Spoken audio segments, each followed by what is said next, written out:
for the Arkansas Razorbacks, en route to a 3-9 record. But spring is a time for growth, and the 2014 Hogs hope they get better in spring practice and will have more celebration this fall.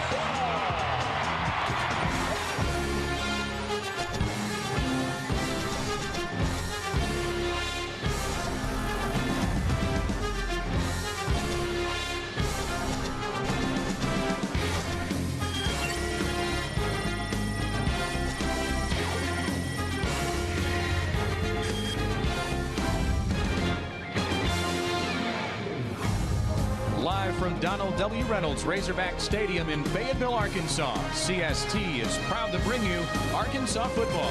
Today it's the first look at the 2014 Razorback football team as they hit the field for the annual Red-White Spring Football Game. We welcome you inside our broadcast booth, and we're glad that you're with us. I'm Scott Inman, along with Razorback great Quinn Grovey. Looking forward to getting a look at these Hogs in their 15th and final spring football practice. Well, Brett Bielema, Quinn, told me earlier this week, as he heads into his second year, the biggest difference between year one and year two is that he knows his players better. And that may seem like a very simple thing, but it means a lot. It means a lot. When you talk about understanding the players and understanding the coaches, you got a great opportunity to get more familiar with the people, and they can understand what you need from a system standpoint. These guys have picked up on what coach is selling. They believe in what coach is selling, and they're ready to have a great spring game. Well, and one thing too, Quinn, on the offensive side of the football, tremendous consistency. All of the coaching staff is back. On the defensive side of the football, there's been tremendous turnover, though. 3 new coaches, including a new coordinator. What does that change look like to you? Well, you got a lot of players on defense that really got to understand what's going on. They're trying to communicate with one another, so there's going to be some consistency that they got to really try to get together. This is a defense that's going to want to be attacking defense, but when you have 3 new coaches, boy, you really got to get real comfortable with one another, and that's really the big thing that they got to try to figure out today. It is the ones versus the world, so what does that format look like? We'll talk about that and get this thing underway when we continue from Donald W. Reynolds Razorback Stadium. Stay with us. The Red-White game is coming up in minutes. Spring day in the Ozarks as we get set to start the Red-White game. But first, let's go downstairs to the third member of our broadcast team. Mike Neighbors is on the sidelines. Mike. Thanks a lot, guys. You know, spring games are fun, and one of the great things about spring games, well, you don't have to follow the rules. You can create your own rules. Well, Brett Bielema has done just that. His format, ones against the world, which means the first teamers, the ones, against everybody else. The ones will be in the red uniforms. The white team will be everybody else, and they'll rotate even though they'll share the same sidelines. Now, all the coaches will abandon the press box. It will be one big, happy Hog family on the sidelines, all the coaches, all the players. After each score, we're also flexible. Coach Bielema will decide the ball placement between the 25 and the 50-yard line to account for different situations. Special teams, they're not immune from the changes either. There'll be a kicking contest at the end of the first and third quarter, and the second half, we will shift to a running clock. Lots of changes, should be a lot of fun. We're ready to go here in the red and white game. Back to you guys. All right, Mike, thanks very much. And there have been some spirited practices this spring on the Razorback team, and spirited competition of sorts between 2 brothers, a sibling rivalry, although, Quinn, the starting job is settled science going into the fall. Absolutely, it's Brandon Allen, no doubt about it. He's a guy that's going to be the leader, and the junior is really taking on that leadership role. He's taking a more vocal role with the team. He's being more active. He's getting on receivers whenever they're not running their correct routes. So it's a great job for Brandon. He really wants to get that bad taste out of his mouth, and I'm anxious to see how he does. All right, so take a look at the starters for the red team. Again, these are the ones. Dan Skipper, Mitch Smothers, Luke Charpentier, and Denver Kirkland, along with Bray Cook, the big guys up front. And there has been a lot of competition and a lot of switching back and forth on the positions on the offensive line. We might even see Mitch Smothers at center today. A.J. Derby, you may recognize that name. He was the backup quarterback in 2013, but in spring camp was switched to tight end and has seemed to be a very natural fit at that position. How about in the backfield? Well, we talked about Brandon Allen calling the signals. Jonathan Williams, Cody Walker kind of filling that Kiero Small role at fullback. Demetrius Wilson, Keon Hatcher at the wideouts, but we'll also see some new guys, and we'll talk about them as we go along. And Alex Collins, of course, will be right behind Jonathan Williams in getting some snaps. There is Keon Hatcher, one of the returners at wide receiver for this red team. They'll start their first possession of the game at their own 25-yard line. And Brandon Allen all of the quarterbacks wearing the green jerseys today. And that means no contact, so we'll do our best to tell you who is actually under center. Brandon will be calling the signals for the red, and on the white squad it's Austin Allen, and we'll also see Rafe Peavy. First snap of the red-white game, and it's Jonathan Williams looking for room on the right side, and he gets about a 4-yard gain.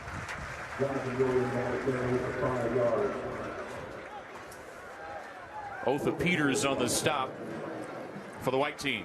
Did you look at Brandon Allen's stats, Quinn, from last year? Brandon Allen had a decent year. You know, he would want to get that bad taste out of his mouth. He only went for 1,500 yards and only had a 49% completion percent. So he wants to definitely get that well into the 60s. Allen will go from the shotgun on a 2nd down and 5 play. He looks left, and the ball batted into the air, and it might have been picked off by the white squad. It is. Interception by DeAndre Coley. And on the second play for the red offense, the white team gets a turnover. Well, that's definitely something that Brandon does not want to start his spring game doing. He had 13 interceptions last year. He dropped back in the pocket, looking for his receiver. The defensive back did a great job of breaking on the ball, really slapping the ball down, and then making a great catch. Well, that's got to be a big confidence boost for the white team, which is, in other terminology, the world, which is everybody but the number ones. But there are some talented players for sure on that white roster. Austin Allen getting the start for the white team at quarterback. And he'll hand off right away. And that is not Korliss Marshall getting the start. Marshall was expected to be the number 1 running back. That might have been Denzel Evans. It was a 6-foot redshirt freshman from Houston. Here's the offensive line for the white squad. Beck, Deacon, Boyd, Danhauer, Ollison, and Hunter Henry, the tight end. Alex Collins possibly playing for the white, although I think he's dressed out with the red. And now Allen on the play fake. On 2nd down, throws it complete at the 25-yard line to Damon Mitchell, and that's Doo-Wop Mitchell, the one-time quarterback who has swapped positions and gone to wide receivers this fall as you look at the defensive lineup for the red. Flowers will not be playing today. He's held out of the scrimmage. Mitchell, Spate, and Ellison, that's your number 1 linebacking core heading into the fall. We'll see how they do. Carroll Washington said to make great strides in the defensive secondary this spring, and Alan Turner at safety. You saw the rest of the defensive backfield. It's 3rd down and about a yard at the Reds' 25-yard line, and that's Evans again rolling over the right side, and he'll have a 1st down for the white. Well, you know, Scott, this is really not a situation that you want your defense to be in, but it's a great time to really practice that situation. Brandon threw an interception on the first series. You bring your defense out, put it in a short field, so now they've really got to deal with this situation. You know, Coach Rob Smith really talked about wanting to play great situational football. Now he's in a situation where his team is really going to have to react. Evans again in the backfield. Behind Patrick Aarons is the fullback out of the I formation on 1st down and 10. Big hole for Evans, and he's inside the 20-yard line. That white offensive line doing a good job against the number 1 defensive line. Give a lot of credit to that offensive line. That offensive line is getting physical, and they've been physical all spring long. They've done a great job opening up big gaping holes, and then the linebackers on defense had to really come clean that play up. And Arkansas very talented up front on the defensive line again this year, even though they lost a lot, Quinn. I mean, you're talking about Robert Thomas and Byron Jones and Chris Smith going to the NFL, and you see some of that talent on the defensive side of the ball there. It was not from the front, but it was from the free safety position. Alan Turner with the big hit. It'll be 3rd down and long, but you feel pretty good about the defensive line when you insert guys like Darius Philon into the lineup and DeMarcus Hodge, and Brandon Lewis showed glimpses of being a good defensive end as well, and of course Trey Flowers, who's not playing today. Yeah, and that's one of the things that you really want in the SEC. You want to be able to have and be able to rotate 2 defensive linemen to be defensive line fronts to be able to go in there and go against those SEC offensive lines. They don't get much of a pass rush, though, on 3rd and long, and Austin Allen sits in the pocket and completes it to his running back, Denzel Evans. He'll be close to a 1st down, but I think he will be a yard short. Well, and a lot of people might look at that and say, boy, you're in the red zone territory and you check it down. The one thing that I like to see from a quarterback is being able to check it down to your running back and give them the opportunity. Now you've got a situation where you got a chance to get 3 points. You didn't turn the football over, and that's what you want to stay away from in the red zone. Lane Sowling will set up and try a 32-yard field goal to get the white team on the board first. And he does. So a little bit of a surprise here. You expect a route by the red, but the white team strikes first thanks to an interception on the second play from scrimmage. We're back in Fayetteville in just a moment. First pitch is set for 6 Central. For the full broadcast schedule, log on to CoxSportsTV.com. Red set to go in their second series. Their first one ended on their second play with an interception from Brandon Allen. Alex Collins now in the backfield for the first time today as the Reds starts from their own 25-yard line. Allen's going to throw, though, and he's got Keon Hatcher, but he is met immediately and dropped by DJ Dean off the corner. And he was in perfect position to make the play. Yeah, Scott, you really like that play call. When you come back and throwing an interception, what you really want to do is, if you're Jim Chaney, is get Brandon Allen some confidence. He threw a little short hitch route to Keon Hatcher and trying to get him back on track. 2nd and 5 from the red 30-yard line. And it's Collins. And Collins met in the backfield by 2 Razorbacks. T.Q. Coleman, the first to drop him. You think they knew that play call, Quinn? Absolutely. T.Q. Coleman has done a great job. He's been kind of a converted safety, linebacker kind of guy, hybrid guy, but he's a guy who runs in there relentless with his hair on fire. And that's a big deal for him because Alex Collins last year very rarely had lost yardage plays. You know the defense has to recognize offensive formations. Absolutely. And they also recognize anytime Alex Collins is in the ball game, and they made a great play there. It is Mitch Smothers, by the way, snapping the football at center. Time to throw for Allen, but he has no one to throw to. A little shovel pass to Alex Collins. He breaks out of a tackle. Look out. Can't turn the corner, though. Good pursuit by the Razorback white defense. Tywan Johnson wrestles him down in the backfield. You'll hear me continue to refer to the check down. I love the fact that he checked down. Now, he did an unconventional little Johnny football check down just then. Alex Collins caught the football and then really tried to make something out of nothing. I mean, he's a guy that has the ability to make big, long runs, and he tried to get one and try to get a first down in that particular situation. So the red team will have to punt. 2 unsuccessful series for them.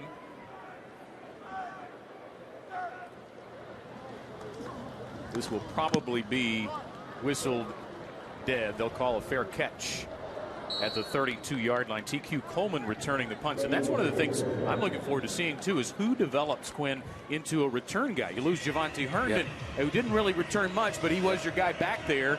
You have Korliss Marshall as a possibility. Maybe Keon Hatcher. That time is T.Q. Coleman. Well, with Javonte Herndon, what you had is a guy who was going to catch the football. You knew he was going to catch the football. He did a lot of fair catching. But what I would really want to get back to is somebody who absolutely scares you to death. You know, when Joe Adams was back there, that was like another offensive play. And the defense has really had the game plan for that. So looking for somebody to catch the football, secure it, and then absolutely make big plays. Well, those numbers got me again. That wasn't Coleman. It was the other number 7 on the white. That was Damon Mitchell, who actually returned or caught the ball in punt return formation. Short run by Evans. Brooks Ellis makes the stop for the red team. And Evans has been the ball carrier the whole way so far for the white squad. Well, you know, Coach Rob Smith is really going to run a 4-3 defense, and he's going to run some quarter halves behind that, really giving those defensive backs an opportunity.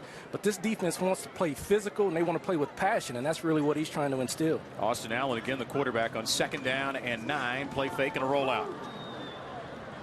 Pump fake, and now he's going to run.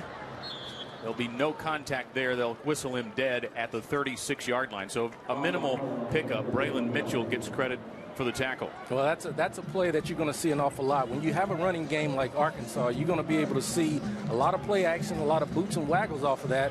That gives you an opportunity to move the pocket. It also gives you an opportunity to get your quarterback out on the corner so he can see what's going on and get out of that trash. Coach Bielema told me earlier this week that the position he's most concerned about is backup quarterback. Brandon Allen, a solid number 1 heading into the fall. His brother Austin, as you can see now, is the number 2, but barely. Rafe Peavy is right there, and there'll be a good competition in the fall to see who gets the backup quarterback role.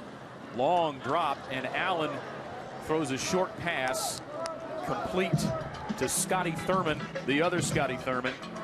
And it's a little bit of a loss, maybe maybe he got back to a no-gain situation. Well, you see Brandon Allen, he caught the ball, Austin Allen caught the football and really had great protection. You got to give that offensive line a lot of protection. That was a long developing route, and he actually got it out to his receiver.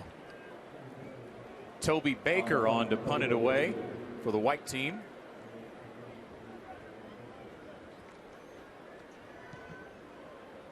Well, that's a booming, spiraling kick, angling to the sidelines, though, so that'll eat up some of the would-be yardage.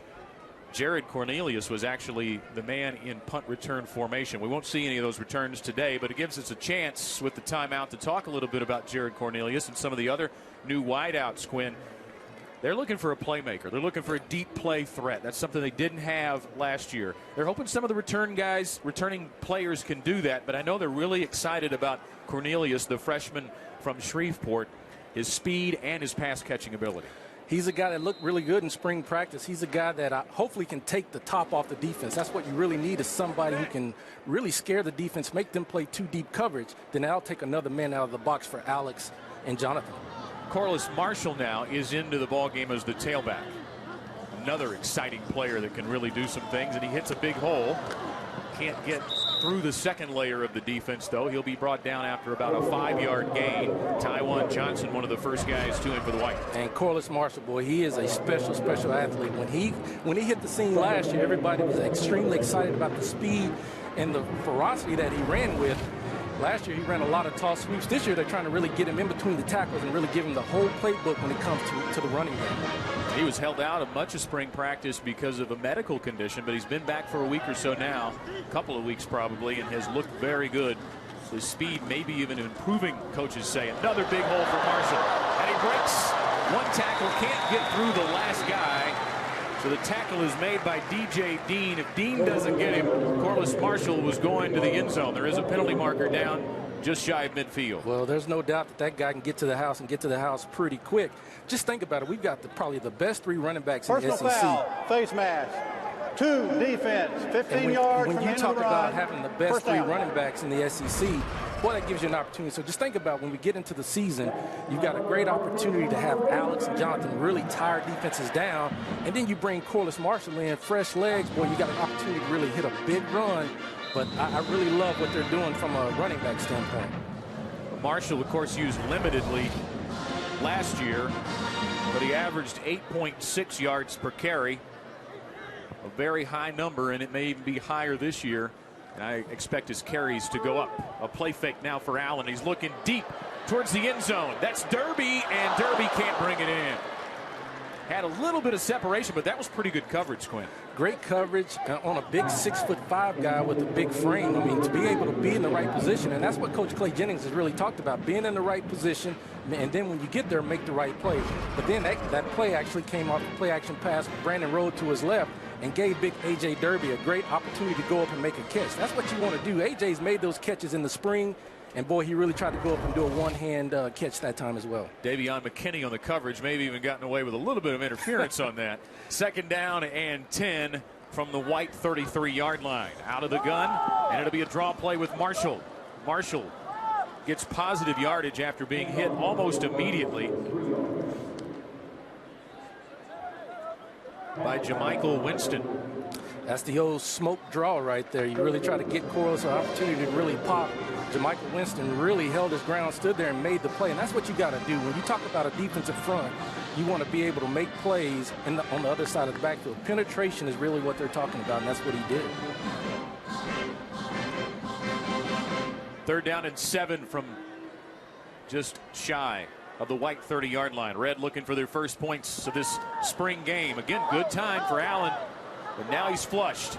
And now he's going to have to run, and he will get the first down. He got all the way to the 20. He only needed the 23. So the red team will continue the drive. Matt Dotson ran Brandon Allen out of bounds. As a former quarterback, I know that's the old green jersey juke. You know they can't hit you, so you're going to go ahead and slip on over there and get you a first down. And I'm not mad at you, Brandon. You got to take advantage anywhere you can. Well, that offensive line so far, Quinn, looking pretty good on pass protection. And they did a very good job of that a year ago.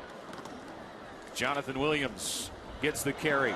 And Jonathan Williams dragging a tackler inside the 5, and he is pushed out of bounds at the 3-yard line by DJ Dean. A good run from Jay Will. And that's what Jonathan can do. He's a big physical guy. He put on about 15 pounds in the offseason, and Coach Herbert said he's one of the guys who's really done a great job of just working out in the weight room, and you can really see him getting physical. He runs with great patience. He's got the ability to see the hole and then explode through it, and then put that stiff arm on him trying to get to the end zone.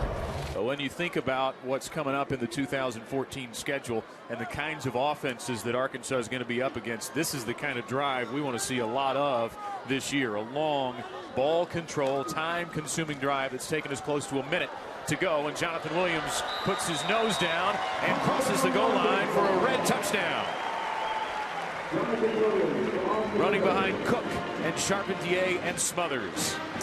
Well, it's really great to see that offensive line take control when you get inside the red zone. This is one of the most critical areas for Arkansas, is to be able to score when we get in the red zone. Several times last year we had penalties or we had interceptions or fumbles in the red zone.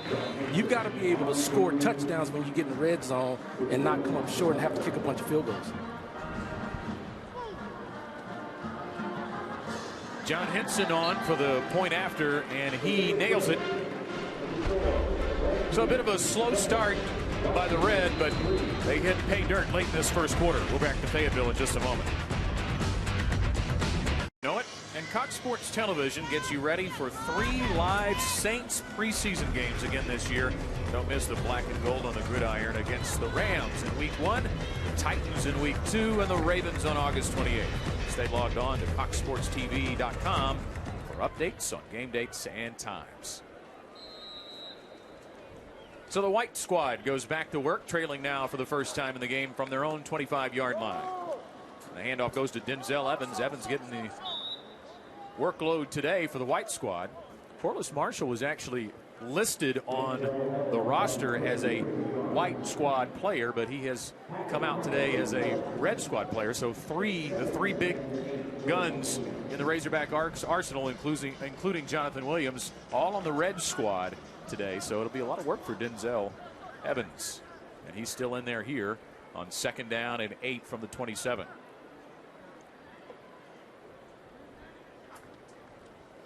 Allen on a play fake.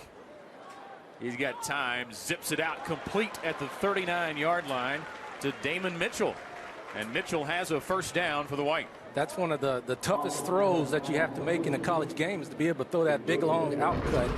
And then you look at the quarterback, he really went with the play action fake, stood in the pocket, and then really delivered the ball on time. And then Damon Mitchell just really did a great job of really using his body, coming back to the sideline and making the catch. First down and 10 from the 38-yard line for Austin Allen, leading the white squad. A handoff to the backfield again, and minimal yardage going into that defensive line. Philon and Hodge.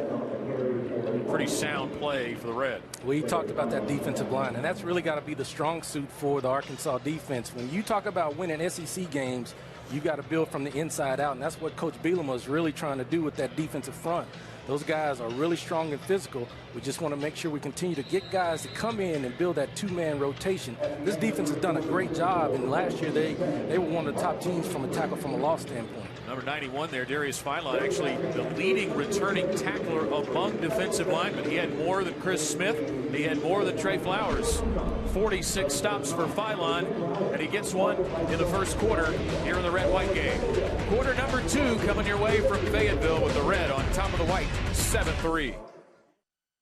Tonight, live from the Louisiana Cat Studio, co-hosts Victor Howell and Paul Crane break down the games of the week with highlights and analysis, and don't miss features from our reporters that you can't get anywhere else. CST tonight, only on Cox Sports Television, your leader in Gulf South sports.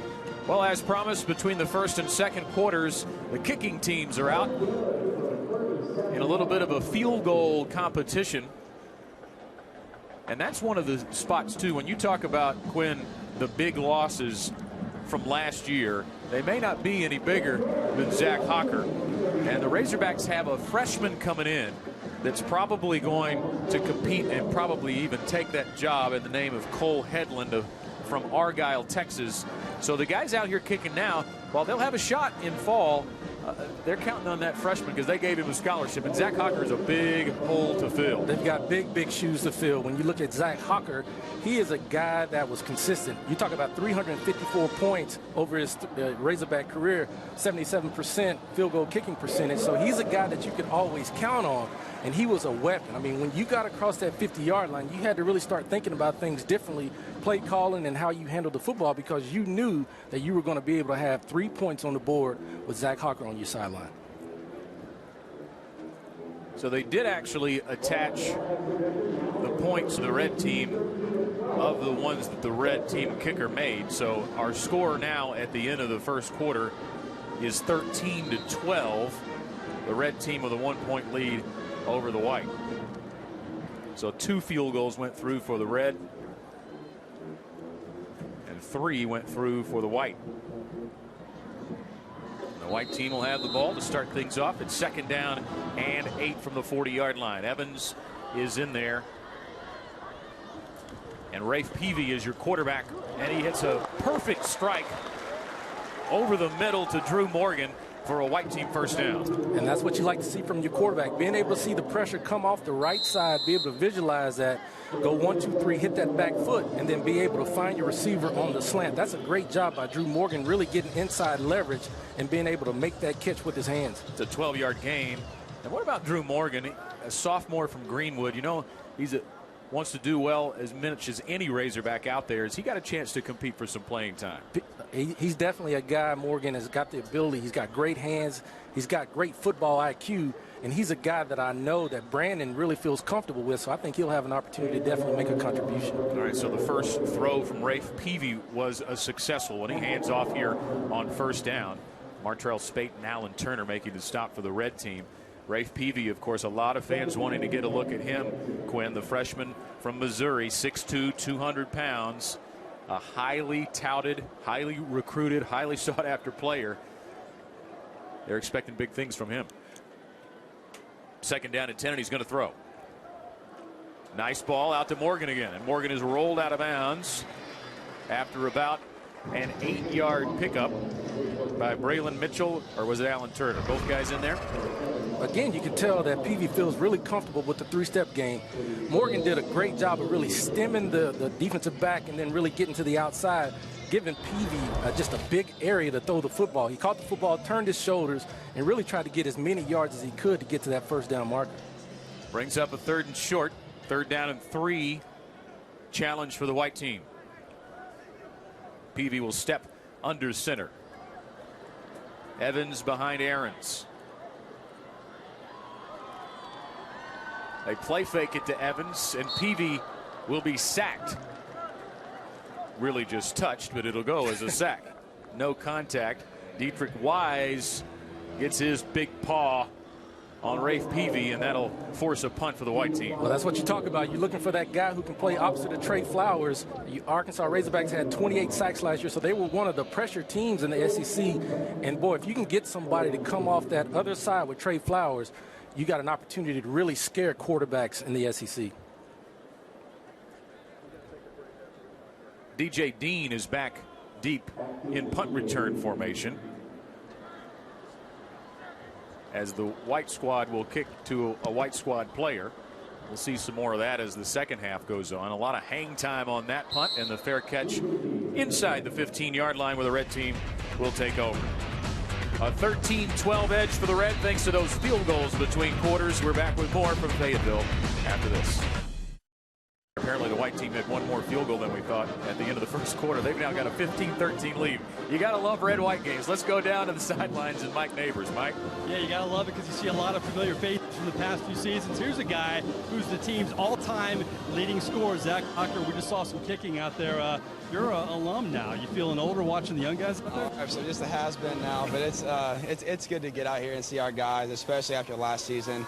You know, the fans and team as well. We're just kind of disappointed in our outcome, but it's good to see our guys out here working today and beautiful weather, and hoping for better things next season. Zach, you had a big year a year ago, but you know, there's a competition now left at kicker. How do you see that competition heading into the fall now? It's going to be great. John Henson was one of our guys last year, and he's absolutely killing the ball right now. So we also have Cole Hedlund coming in from Texas, and he's a scholarship guy, set several national records, and the competition is going to be great. They're going to be in good hands next year as far as the kicking game goes. Coach Bielema brought in the kicking format last year. I guess that was something you enjoyed, kind of the game within a game for you guys. Oh, absolutely. Coach Bielema is really good at understanding the kicking game and knowing that during a spring game there's not going to be a lot of kicks. So in between each quarter, he does a deal to where you have a small competition and it puts points on the board as well. So it's fun. All right, you're looking ahead to an NFL career. You've had a ton of interviews. You've been through this process. You heard what it was like, but what's it been like for you?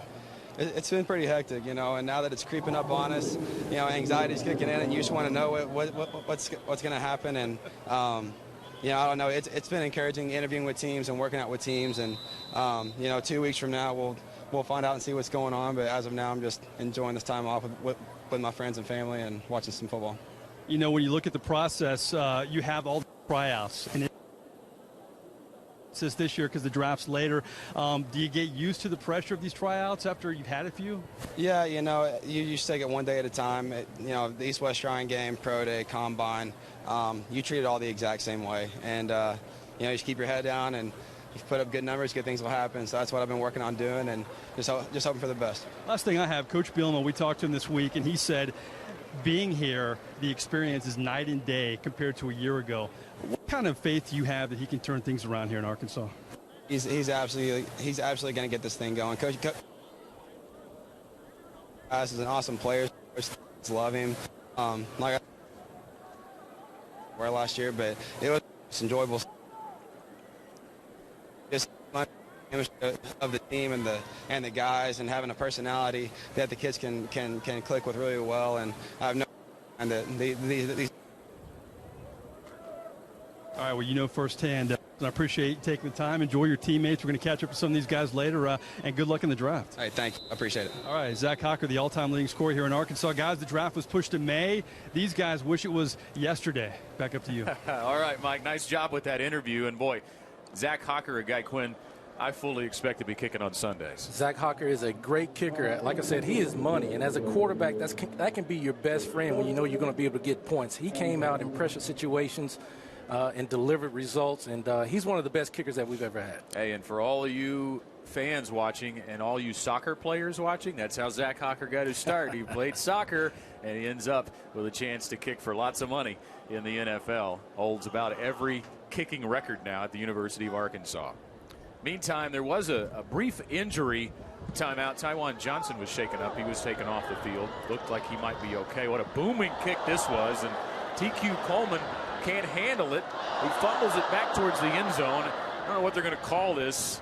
I mean, it's your guess is as good as mine is what we're going to call. Okay, I think it's still going to be the white ball. They can't muff a punt in the red-white game apparently. Wow, that's one of those things where you really got to make sure you secure that punt, and that's what we had with Javonte Herndon last year. There's no doubt about it. And we've got to find somebody that can do that this year as well. Well, the distance on that punt, I think, really took. And I called him Coleman again. The other number 7, Damon Mitchell, on the return. I think the distance, it just went over his shoulder. He misjudged the distance on it. He misjudged it, and then he thought, well, should I go get it? Are we live, or what should we do here? And then he touched it, and then he's like, oh, my gosh, I'm in the end zone. So that's just kind of a bad situation. They'll probably use that as definitely a coaching opportunity. All right, so they will give the ball back to the white. They'll start at the 20-yard line, and it's Peavy back out at quarterback along with Denzel Evans in the backfield, and Dewap Mitchell is in the ball game too at wideout. He's got a couple of catches today. Back to pass Peavy under pressure, and he will be sacked again, and again it's Dietrich Wise. Great pressure, but then you got to give that secondary a lot of credit. This secondary has played extremely well today. They've done a great job of really causing problems for the quarterback, but you can see Peavy has been 2 for 2. He's been one of the most effective quarterbacks out there throwing the football. But give a lot of credit to Clay Jennings. I mean, he's a guy that's come in, and one of the things that they've done differently with the defense is they've allowed Coach Jennings to coach the entire secondary. Usually you'll have a linebacker coach the safeties, but what that does is when you can talk to all four, it gives you an opportunity to have great communication and be on the same page. And there's been a lot of talk this spring, too, Quinn, that we're going to play more press coverage. You're going to see more of that from the corners this fall as well. And there's a draw play that goes nowhere either. The red team defense sniffing that out. Well, you can definitely play more press coverage when you've got guys who are consistent in what they're doing. This secondary has some experience that they can bring to the table, but I always say pressure equals picks and coverage equals sacks. So it goes hand in hand. So when you got a great defensive front, Coach Rob Smith is a guy who's had success at all levels. He's going to disguise a lot of different things. So it's great to have him on staff. So the white team in a big hole here, 3rd down and 15. Peavy goes from the shotgun. And he's going to run. Nope. Now he will, and he'll be sacked again. That may actually go for no gain on a rush. Braylon Mitchell gets credit for the stop. How do you like Wise with the celebration a moment ago on that sack? I didn't think he could really celebrate that much for a tap sack. But he was celebrating like he got a big hit. Those defensive guys are going to always celebrate because they're going to think in their mind it would have been a big hit. That's right. And that's how they do. And they're talking trash to you as they run by you, saying that they would have really knocked your head off. So it's a situation. It's great to see them in the right position. It's great to see that pressure. And I've been impressed with what they've done from a defensive front standpoint. I've also been impressed with what they've done from a coverage standpoint. So that one defense is really looking pretty good right now. Jared Cornelius is back deep in punt return formation now, standing at the 40-yard line. We talked about the spirited practices too. This is a short kick. It'll be caught by Cornelius at the 49-yard line. We'll talk a little bit about how they mixed it up a little bit in spring practice, especially up front between those offensive and defensive linemen. That's when we come back. Up on Cox Sports Television this weekend. Tonight, Tennessee faces LSU live in a 7:30, 6:30 Central game. Then on Sunday, our triple header starts with Grambling and Southern live at 2 o'clock, 1 o'clock Central, followed by replays of 2 SEC showdowns, Ole Miss at Kentucky and Georgia at Vanderbilt. Visit our website for the full schedule as we go back to work here with 6:02 left to go in the second quarter of this red-white game. Only 2 scores, even though it's a 15-13 game. 1 touchdown for the red and 1 field goal for the white in live action play. And that ball high from Brandon Allen, intended for Kendrick Payne. We couldn't bring it down. Well, we talked about, I got the chance, Quinn, earlier this week to watch practice, and I've been reading about the reports from practice, too, about how spirited, how a lot of the guys have gotten into it a little bit. Coach Bielema likes that to an extent, doesn't want any punches thrown, but those offensive and defensive linemen were going at one another pretty good, and anytime there was any kind of a scene, Denver Kirkland was right in the middle of it. Well, you know, I think that really makes you better. When you talk about having a big offensive front and a big defensive front, you really want to play that mano-a-mano. Good run here by Collins as he breaks into the secondary, tripped up inside the 30-yard line, but there's a flag down, and it's probably coming back. Dante Carr brought Collins down. But we talked about those scuffles, and there's no doubt that the offensive linemen and defensive linemen have gone back, and the offensive line won this scuffle, this particular situation.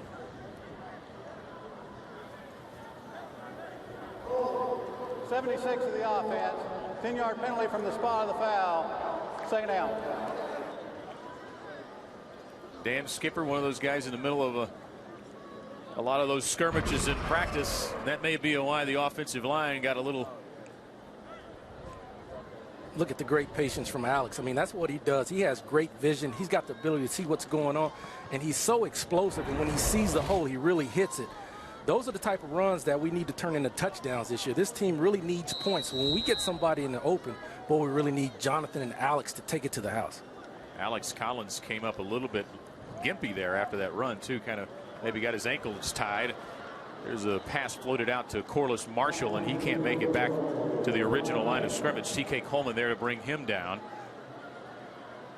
But you really got to like the design of that play. What you really want to do as an offensive coordinator, if you're Jim Chaney, is really find ways to get the ball to your players in space. Korliss Marshall is a playmaker, so you get him the football in space to have an opportunity to get to the house. But that's a great sure tackle by Coleman to be able to come up and make that tackle. That's what you got to be able to do. You think maybe we'll see more of that in the fall? We didn't see the running backs catch much out of the backfield, but you do have guys who can really turn it on when they get the football. Allen, time to throw over the middle, incomplete. And that was intended for Hunter Henry, who does not have a catch so far today. What do you think about the running backs catching the football, Quinn? Well, I think that's a great opportunity to get them the football in space. You can do it on a lot of swing passes. You can do it on draws. You can do it on screens. And it's just like a running play, but you get them out of all the garbage and give them an opportunity to use their vision and get out there in one-on-one situations and make somebody have to tackle them. Jim Chaney and Brandon Allen talking over what they saw on that last play. Meantime, the Red will kick it away. Well, another booming punt. Sent back to the 12-yard line, and DJ Dean pulls it in there. Well, a reminder, in the second half, the clock will run continuously. So this is the bulk of the scrimmage, really, the next 4:44. And you may see some players switch jerseys, too, at halftime. We really don't know what we're going to get in the second half, Quinn. We're going to have to be on our toes. Yeah, absolutely. So I'm going to depend on you to make sure you get everybody spotted correctly, and we know who's doing what. We're going to depend on Jeff, my spotter. That's who we're going to depend on.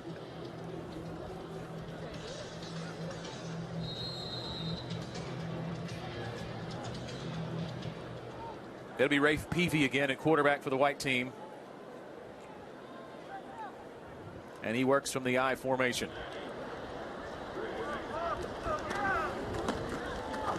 And the handoff goes to Connor McPherson for his first carry of the game, and he barely gets back to the line of scrimmage.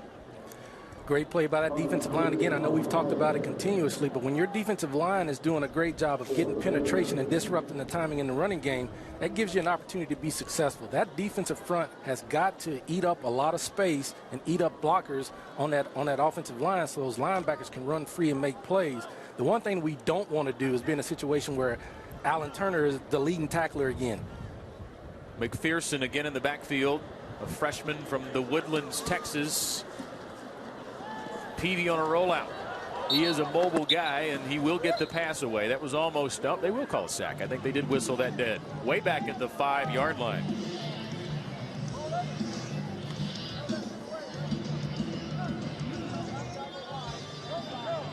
Well, the white team has thrown the ball around pretty well between Austin Allen and Rafe Peavy. They've gotten it to Doo-Wop Mitchell, Drew Morgan. Evans has one. Scotty Thurman one. And Damon and Drew have looked really good running routes. Damon has really converted to wide receiver pretty good. He looks like a natural, and he looks like he has some playmaking ability. So it's 3rd down and a mile here. We'll call it 18. Peavy's got his feet on the end zone line. And it'll be punt time. There wasn't much happening there. He tried to dump it off to McPherson, but he felt the pressure there. That was great read and reaction by Darius Fileline. He's a guy who really sniffed that screen out. He's a playmaker. He's got the ability to sack you. I mean, he's got great football awareness. He saw the screen and just redirected, went out there, but then also Brooks was coming to clean it up as well. And that's what you like to see from your linebacking core and your defense, when you can play that football read and reaction and be able to be lined up and make the play. Now, Coach Bielema has come out onto the field. He'll stand in the end zone to watch this punt play here.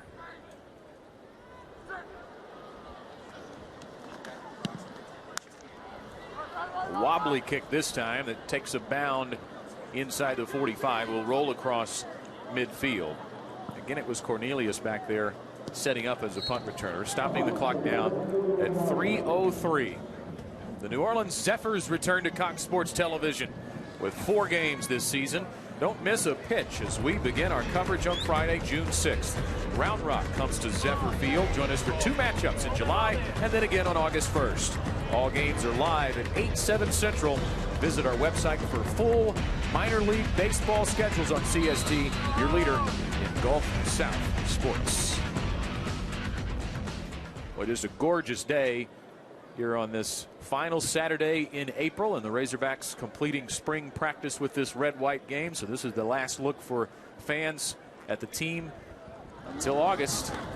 Brandon Allen hands off to Korliss Mitchell behind his blocker, gets into the secondary, and see ya! Korliss Mitchell with breakaway speed. Touchdown, Red.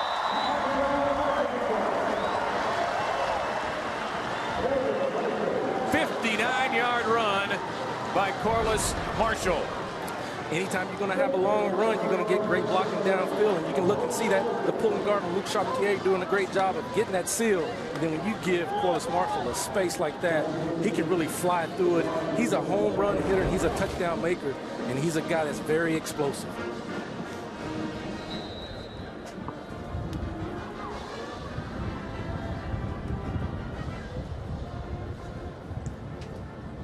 Electric play finally here in the red-white game, and Henson puts through the extra point. The red takes the lead back at 20-15 as you take another look at the Marshall run. Great job of really reading, reacting, and then slipping behind the block, and then just getting through the hole and just showing the burst of speed that he has. He knew when he saw that clear sailing, he was not going to get caught. Had a talk with the running back core earlier this week, and I asked him several questions. Korliss Marshall, by the way, 4 carries, 87 yards with that big chunk of real estate there. I asked him a lot of questions about which guy out of the 3 or 4 guys in the running back stable had like the best ability to break tackles or the best vision. Korliss said, I don't really have any vision. he has touchdown vision. That's what he's got, Quinn. That's right. He's going to be a guy that's going to be a high yard per carry average guy. He's a guy that's going to get a lot of long runs and really cause some problems in the SEC. He deferred to Alex Collins, and here's a pick for the red team, and that will be taken back to the house. Rohan Gaines stepped in front of the pass and was untouched into the end zone. The Reds starting to take over here. And that's one of the things that you really wanted to see from the #1 defense, being able to get some takeaways. Only had 14 takeaways last year, so it's great to see the defender really stepping the games, really being in the right position, catching the football, and then turning an interception into points. That's what you got to be able to do. Sometimes you're not going to always be able to score offensively, so anytime you can get a touchdown from your defense, boy, that really gives you an opportunity, especially when you talk about 2 minutes and 48 seconds before the half. Great situational football. Eric Hawkins was the intended receiver. Austin Allen was actually the quarterback back in on that play. It's a slight difference since they all wear the green mesh jerseys there. It's kind of hard to tell whether it's Austin Allen or Rafe Peavy, but we can tell you that Austin has a long white undershirt almost down to his elbows, and Peavy has just a little bit of white shirt peeking through. And Austin Allen was the quarterback back in on that play, and he'll be back out for this next series. So 2 quick touchdowns by the Red, and they're starting to assert the ones versus the world that we kind of expected. Yeah, and this is going to be a great opportunity for Austin to really come out and redeem himself. This is a tough situation for a guy that's really getting his first action. I mean, he just threw an interception. It's 2 minutes and 48 seconds before the half, and as a quarterback from a situational standpoint, you really got to understand what that can do to your team. So I'm really anxious to see how he responds if he gets an opportunity to go into this 2-minute offense. Will he come out slinging, or will he be tentative?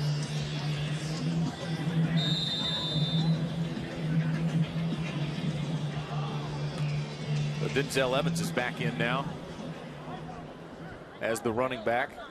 Redshirt freshman from Houston, standing beside Austin Allen on 1st and 10.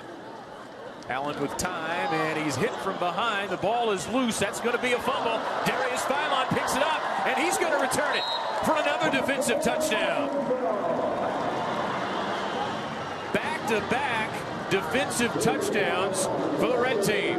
Well, one of the things that Coach Smith really wanted his team to do is play with passion and be a lot more physical. And this defensive front is really starting to assert his will. You know, he stepped up into the pocket, really had an opportunity. They swiped the football. But the one thing you like to see about the defense is that they're turning turnovers into points. And that's a really great thing. Now, offensively, you know, Jim Chaney is probably going crazy over there, you know, wondering what's going on. When we try to put it in a situation for the quarterback to lead us down the field, we turn it over 2 times. That's something that they'll have to work on. And give Dietrich Wise credit for stripping the ball free, and Philon with a lot of speed taking it to the house. And the Red with a big lead over the White here late in the 2nd quarter. Well, you can see we talked about the pressure all day long. That front has done a great job. And when you talk about pressure, you got to give credit to that secondary as well. This defensive front is doing a great job. And Trey Flowers isn't even on the field. So, you know, it's great to see that type of pressure and aggressiveness, playing behind the line of scrimmage, being in the right position. And that's one thing that I really like to see. A lot of great alignment, assignment football. Everybody's reading their keys and playing with the passion. Well, it took about a quarter and a half, Quinn. We saw the white team come out with an advantage early with the field goal. The red slow to get started on offense, but the defense has taken over here, and another big pop as that ball was laid out intended for Jeremy Sprinkle. But he really never had a chance. Carroll Washington laying the lick along with Alan Turner. Yeah, that's one of those balls, Scott, that the receivers call a medicine ball. When you throw those balls out there and that cornerback is sitting in roll coverage waiting on it, after you catch that football, you may need some medicine. So he's definitely got to make sure that we understand the coverage and don't throw in the roll coverage. Correction, it wasn't Turner, it was Spate along with Washington on that hit. 2nd down and 10, and there's Wise again breaking free, and he'll get another sack. 4 sacks now, credited to Dietrich Wise. And he's doing a great job. You can tell going up against Dan Skipper and Denver Kirkland every single day is really helping him out today. Watch him coming off the left again here on 3rd down and a mile again. They're going to whistle that play dead too. Didn't really look like that was going to be a sack, but they'll stop it. Brandon Lewis, I guess, the closest guy. It's about the easiest sack he'll ever get in his career. And it's good to see him come on as well. You know, I'm just really impressed with what they're doing. And Coach Seacrest has done a great job of instilling his philosophy. He's had a lot to work with. You know, Dietrich Wise is a guy that is just making a lot of plays as well, and just, you know, give that team a lot of credit. Coach is coaching him up right now, saying, take it easy a little bit, fella. Wise, a sophomore from Carrollton, Texas. Philon, a sophomore. 2 guys that will be instrumental in the Razorbacks' chances in 2014. Another fair catch by DJ Dean. Well, Coach Bielema, we asked him what he wanted to see to consider the red-white game a success today, and the number one thing, and I think every coach is going to say this, Quinn, and that's stay healthy. Yeah, and that's a big one. And we saw Tywan Johnson go down just earlier in the game, and you really want to stay healthy with that particular aspect of it. You want to put on a great show, but you don't want to come out here with any injuries that's going to set you back when you go into summer workouts. And what about throwing the football? That's been a little bit spotty at best so far. Yeah, today. I think we've struggled with that particular aspect of it. Coach Chaney, I'm sure, wants more production out of this passing game. He's had some good protection, but the coverage has been pretty good, and we just hadn't really got through our progressions. Still plenty of time for Brandon Allen to work with at midfield. He throws the quick hit on a slant, complete to Keon Hatcher, and that's a 7 to 8 yard gain. Actually, they're going to give him inside the 45-yard line and move the sticks. Hatcher with a dive for the sticks, and it's a 1st down for the Red. Allen looking over the middle into heavy traffic. It's batted up and picked off again. His 2nd interception of the day. That time Davion McKinney. And that was an easy pick for McKinney. It was the coverage that created it. McKinney just playing center field. Great coverage. You're exactly right with that, Scott. Great coverage. Brandon really stared down the receiver, threw it into double coverage, and that's what you want to see from your defense. Tip drill, balls in the air, go make a catch. And then what you've done is really prevented the offense from moving the football. So as a defense, you've done exactly what you needed to do. As an offense, now you've given the white team an opportunity to put some additional points on the board, being close in the freewheeling zone. That was TQ Coleman that kind of stepped in front of the pass and batted it up into the air. And Dean was in coverage. Good job by the white secondary. They'll give their offense a chance now. They're going to blow that one dead again. Boy, there's a trend developing here, Quinn. On one side, the white secondary is playing great ball and stopping the Red passing game. But on the other side of things, the defensive front for the Red is not letting the quarterbacks get anything going for the white. Well, they're doing a great job, and you've put them in some situations, in some tough situations after turnovers, to really come out on the field and try to make a difference. All right, so a quick hit that time. Austin Allen over the middle gets it to Alex Volsky, and that gets it back inside the original line of scrimmage. And they'll be in the hurry up here as the clock ticks down to 23 and under. Left to play until halftime of the red-white game. Quick hit again, and that ball is knocked away. Good coverage again by Carroll Washington. Scotty Thurman, the intended receiver. Carroll Washington has done a great job today. He's made a couple plays. He had the roll-up corner play where he almost knocked the receiver out, and then he had a great play on this particular play, breaking on the football and disrupting the timing of that passing route. All right, so it's 4th down, but no punt with 14 seconds left to go. Maybe see a deep ball here. We haven't seen a deep ball yet today. Allen looks right, now comes back across the field and connects with Drew Morgan, and that'll be a 1st down for the White. And we'll stop the clock with 7 seconds to play.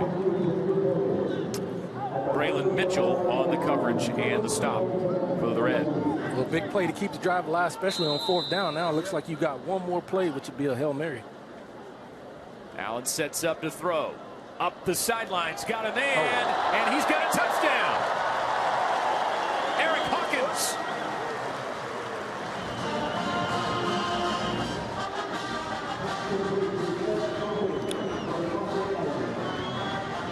A 45-yard strike from Austin Allen to Eric Collins. Well, great job of Austin Allen standing in the pocket and fitting the ball in between the corner and the safety. You've got a window in most cases of 18 to 22 yards to keep that safety from getting over the top. Eric Hawkins did a great job of tracking the football down, making a defender miss, and getting in the end zone. How important is that at the end of the half to really end the half that way? An efficient 2-minute drill, to say the least, for the White team. And as time expires on the first half of the 2014 Red-White game, it is a 34-22 Red team lead. We saw a little bit of everything. It started kind of slowly, Quinn, but man, there was a lot of action in the last half of the second quarter. It really picked up. The Red defense really came out and started making some plays with that defensive front in the secondary.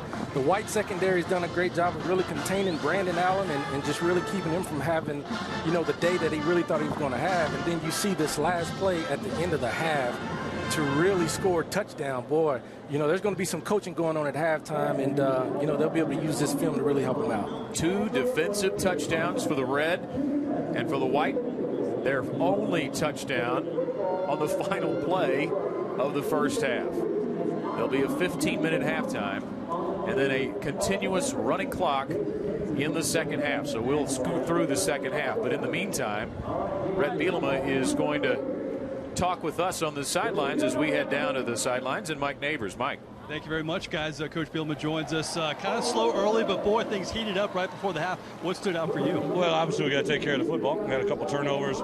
We don't want to tackle the quarterback, so those probably could have been a questionable dead ball there. But the kids are having fun. I think they're out there trying to convert. We just got to clean better up in the second half. Talk about your running game. It was great in your first year, and Korliss Marshall, you liked him this spring. Runs for almost 100 yards on 4 carries in the first half. He's very explosive. Definitely brings another gear. Really, the combination of those 3 guys with Jay Will and with Alex and Korliss brings a different pace car. Brand new defensive coordinator Rob Smith. You guys have back-to-back takeaways for scores. I know those are the kind of plays that you want to see. They are, but not that last play right before the end of the half. Oh, we had the safety fall asleep over there at top. But I think the defensive guys during the spring have really developed. They got a sense of awareness to them that I don't think we had last year, just about the ability to do the simple things, play aggressive, good tackling, smart fundamentals, and hopefully that's going to pay off. Lastly, I know you're going to have a few changes possibly in the second half. What are we going to see in the second half? Well, we're going to, because we got to play a little bit better, we're going to keep going with the same rotation we had. In the fourth quarter, we'll get some of our backup guys in there and let them have a little bit of fun out here too. I appreciate your time. Thank you. Coach Brett Bielema here in the red and white ones against the world format. Pretty entertaining first half. We'll have much more coming up at halftime from Fayetteville, Arkansas. The 2014 spring game, the White will start with the football at their own 30-yard line. Well, a very action-packed half of a second quarter after a slow start by both squads, but the defensive front for the Red team has really stood out in the first half, and the secondary has had its moments as well. Cody Walker is the running back for the White team here to start us off in the third quarter, and a good stop by Alan Turner to limit Cody to about a 2-yard gain at best. And take a look at the numbers from the quarterbacks, the brothers Austin Allen and Brandon Allen. Brandon really struggled in the first half, 5 of 11. He had the 2 picks. Austin Allen a good percentage at 7 of 10 passing. Rafe Peavy was also in the mix there as well. He was 2 of 3 for 20 yards. But the White team quarterback sacked 7 times in the first half. Dietrich Wise had 4 of them. Pass completion there from Allen Out to Damon Mitchell. Mitchell gets his third catch of the spring game. Scott, he's looking extremely good doing it. You love the route that he ran. I mean, he really got to the peak of his route and really fought the defensive back off, came back and made a great catch, and then gave us a 3rd and short. The white team trying to put together an offensive drive here. They scored only once in the first half, and it was on the final play of the half. They will get close to first down yardage that time as Walker broke the plane, I think, of the 40-yard line. They should move the sticks. Well, it's great to see Cody Walker, you know, in the tailback position. He's going to fill that Kiero small role. You see a player down, too, and that's Brandon Lewis as we take a look at first half highlights, Quinn. As you look at the highlights, the defense has definitely ruled the day. There's no doubt. They forced offense into several turnovers, several picks. But what you like, though, is the way the offense has really come through from the standpoint of running the football. You like what Jonathan Williams has done. You like what Korliss Marshall has done. They've really done a great job of just really hitting the hole. And when they've had opportunities to bust loose, they've done a fantastic job of doing that. But the defense has really done a fantastic job of really controlling the day. I know Coach Bielema is really wanting us to really clean up the turnovers and make sure that we have a productive second half.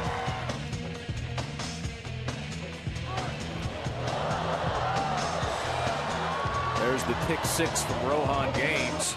But then on the other end, as Dietrich Wise on the very next play, after that pick 6, he took it into the end zone. But then after that, on the final play of the half, it was Gaines, I believe, was the safety that came over late on the deep ball as the white team scored the touchdown with the long pass to Hawkins. Well, they've got Brandon Lewis off the field now, and we're back to action. First down and 10 on the 41-yard line. And it's the draw play to Cody Walker. And Walker gets over the 45. They'll give him the 47-yard line. That's going to be a pickup of 6 yards. Brought down by Dietrich Wise and Alan Turner, who've been around the football all day. We talked about Cody as filling that Kiero small role. He's got to be a guy that's got to play fullback, and he's going to play tailback. He's a guy that's got to be versatile, and I'm certain you're going to see him definitely in short yardage situations, maybe in some of that wild hog stuff whenever you talk about needing to get a first down with short yardage. He's a guy that can absolutely move the crowd and be your own blocker. Second down and 4. And a shotgun for Austin Allen. Heavy rush. He rolls out of it, and that play will be whistled dead. DeMarcus Hodge, that time the closest guy. He'll probably get credit for the sack. Good pressure from the big guy. And one of the things that really causes problems from a defensive line standpoint, defensive front standpoint, when you've got guys that are able to put pressure on a quarterback like that, it causes problems. But then the other problem that it causes, you're looking at guys that are 6'6" with big, long wingspans. So whenever they can't get to you, they've got an opportunity to disrupt your throwing lanes because of that long wingspan with potentially knocking down footballs. So it's 3rd and 11 for Austin Allen and the white offense. This time he gets some protection, and he loops it out towards the sidelines. That ball was caught, but it was out of bounds. Mitchell with a diving catch, but he couldn't stay in bounds. Well, we've been in 3rd and long for a lot of situations today, and that's the situation you want to stay out of. When you're a running football team, you want to be able to stay ahead of the sticks. You want to be able to get positive yards on the first down and be able to have 2nd and 6, 3rd and 3. Those are the situations we want to be able to operate from. When you get into a 3rd and long situation, that puts a lot of pressure on your quarterback. They are not rolling the clock right now. We were told it was going to be a continuous clock in the second half, but they did stop it there on that incompletion. Cornelius makes the catch at the 16-yard line. The Red will go back to work there when we return. The Red team with a 34-22 lead over the White. So as Red-White game, the Pensacola Blue Wahoos return to Cox Sports Television this season. Join us for 4 live games beginning Sunday, June 1st, 4 Central when they host Jacksonville. We also bring you their June 20th matchup against Huntsville and 2 showdowns in July against Montgomery. All games are live from Pensacola Bayfront Stadium. Visit our website for the full minor league baseball schedule on CST, your leader in Gulf South sports. As the Red goes back to work, and Brandon Allen's first throw of the second half is incomplete. He got rid of that in a hurry, intended for Patrick Aarons out of the backfield.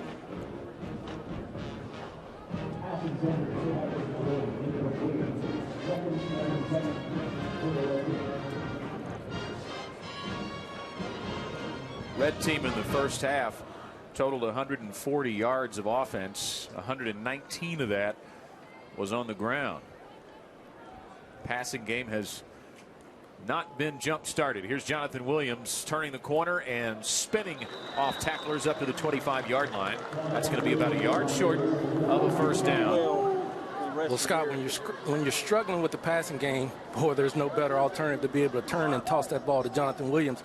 He gives you a great opportunity to bail you out in a lot of situations.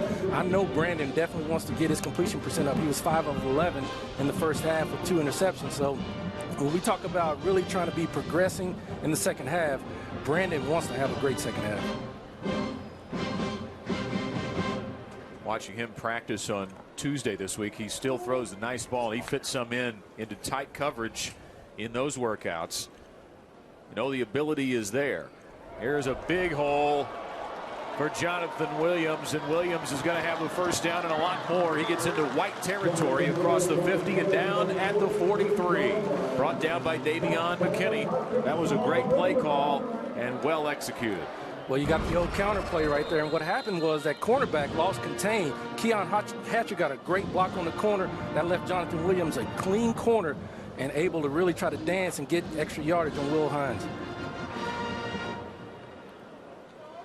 Williams will stay in there. Does not need a breather on first down and 10 from the 43 of the white.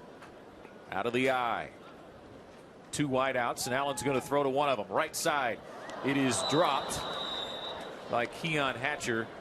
Hatcher was turning him go upfield before he had the football. And that's one of the things that you gotta have. We got Keon Hatcher is going to be our leader this year, and he has an opportunity to be the receiving leader on this particular team. And he talked about really wanting to show leadership and show these younger guys the way.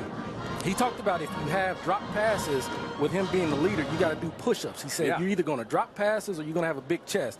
So he's probably going to have to do a couple push-ups on the sideline. He didn't do it right there on the field, but he may owe Coach Bielema about 10 push-ups. Second down and 10. Allen looking it in to Hunter Henry, who makes the catch and steps out of bounds immediately at the 36-yard line. That's going to bring up third down and short. DJ Dean gets credit for the stop. First catch of the day for the Razorback tight end entering his sophomore year. And boy, we really got to have Hunter Henry have a big season. You talk about a freshman tight end that's got the ability to be a mismatch for defensive linebackers. Last year, he made some spectacular catches. It was good to really get him involved. Alex Collins worked in at tailback now on third down and 4.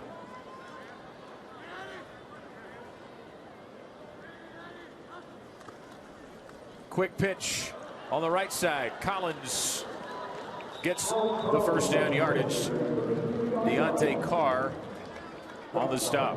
And what you love about that particular play, it's a misdirection play that gives you an opportunity to get the pitch and get the ball to Alex on the corner. The one thing you like about his running ability, he doesn't dance. And when he has an opportunity to get that pitch, he knows when there's no more running room, he's going to lower his head and really try to get as many yards as he possibly can. That was just the second time today that he's carried the football. He's in there now on first down and 10 at the white 32. Allen to throw, looking left side, and he connects. He's got his tight end, Cody Hollister, and another red first down. Coach Chaney is saying, hey, you're going to play soft in the secondary. We're going to go ahead and take what the defense has given us. The cornerbacks are really playing off, giving that 5-yard hitch route to the receivers. Coach Chaney is saying, hey, we need to do some things to get our passing game going. That's open, so that's what we're going to take. I called Cody a tight end. He's a wide receiver, but he's a big guy, 6'4", 205. He's one of those newcomers, a junior college transfer from Oregon that could make a big impact in the passing game. First down and 10 now as the Hogs red squad has entered the red zone. Allen to throw. He's got Hatcher wide open over the middle, and Keon Hatcher gets inside the 5. That's going to be very close to another first down. DeAndre Coley on the stop for the white. Great play call by Coach Chaney right there, giving Brandon Allen an opportunity to complete a short pass. That's a zone beater. He started at the bottom of the formation, came all the way across, and then Brandon found him right between the safety and the linebacker. Great protection right there. You're talking about an offensive line last year that only gave up 8 sacks last year. Yeah. That's 1 sack every 37 passing attempts. Hopefully they can repeat that next year. You got to have protection to run that route, don't you? Absolutely. It takes a little time to develop. Allen has a man out of the flat. It's caught by Ahrens, and it's a touchdown for the Red.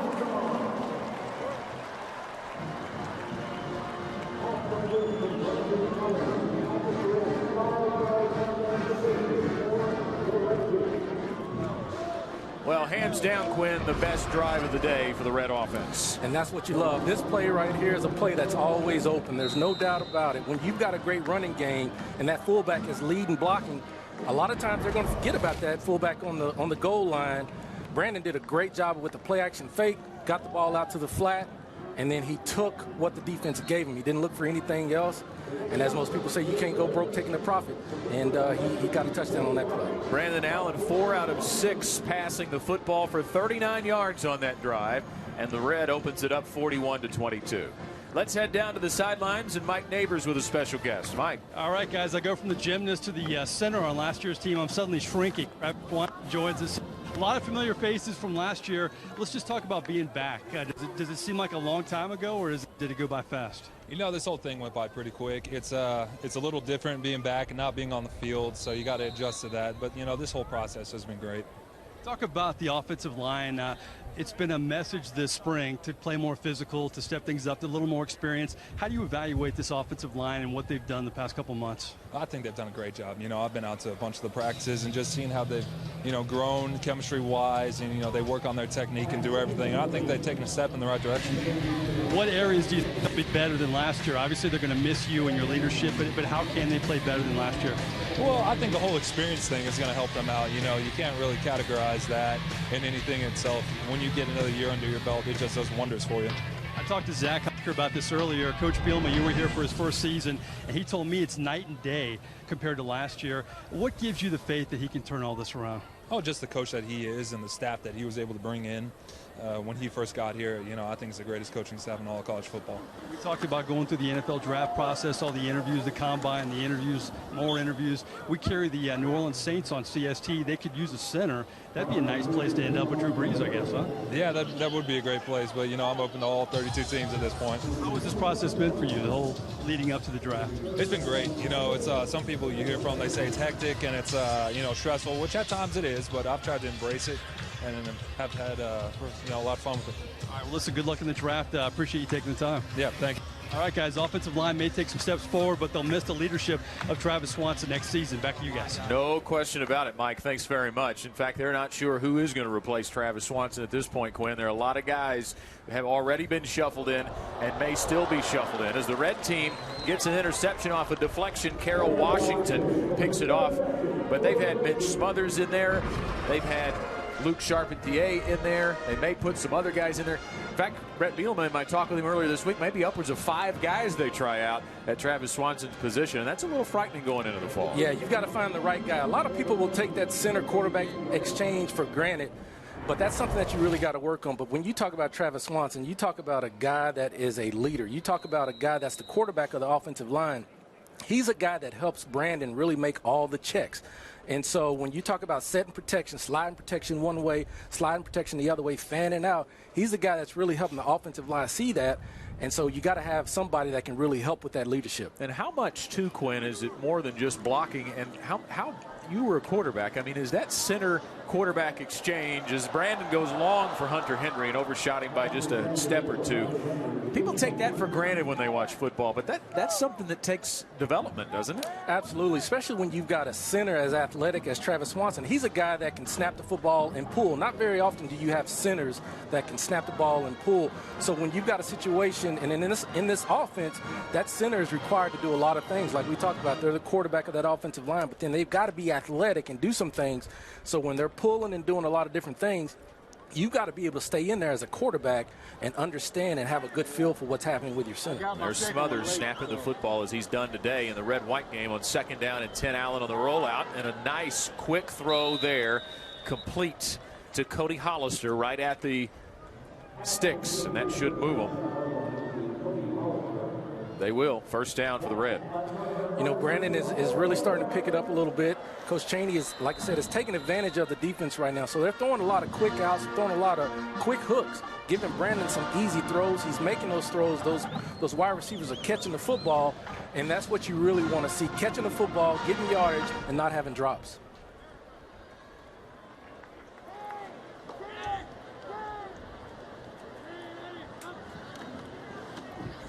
Off the play fake, Allen has a man open. It's Hatcher, and Hatcher's got another first down, and he gets inside the 10-yard line. It's red zone time for the Red.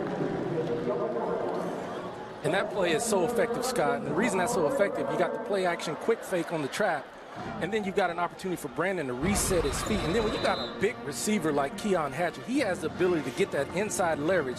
Brandon put that ball right where it needed to be, right in stride. Then Keon is a guy who can catch the football and actually run with the football. He's a hard guy to bring down after the catch. Need big catches from him this year. Double tight end set here on first down and goal from the 8-yard line. Handoff goes to Korliss Marshall. A nice move in the backfield, and Marshall will score the touchdown for the Red.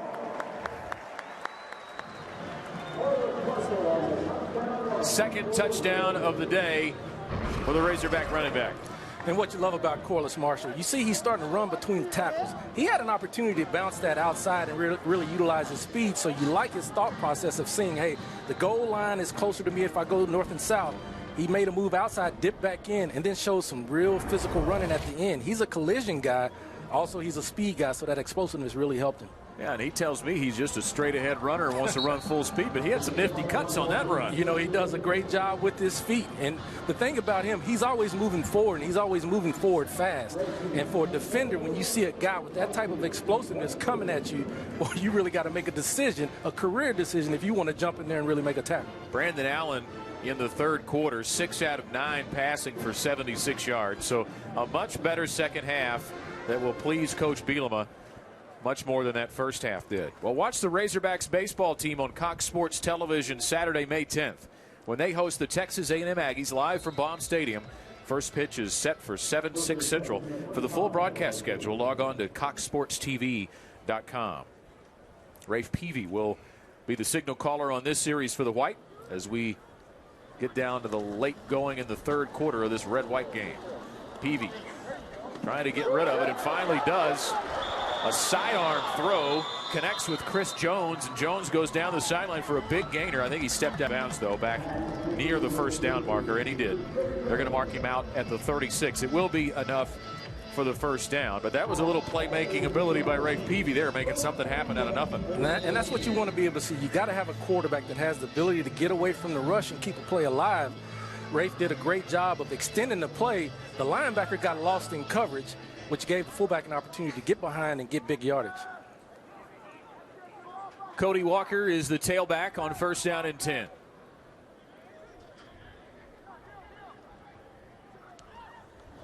Peavy fakes to him. Cody's blocking. The throw up and incomplete. Intended for Alex Bolsky again. There have been a lot of turnovers in the first half of this red-white game, making for excitement, but a headache for Brett Bielema. A lot of turnovers are happening. You got to give a lot of credit to that defensive line and the defensive coaching staff. They've done a great job of adding pressure.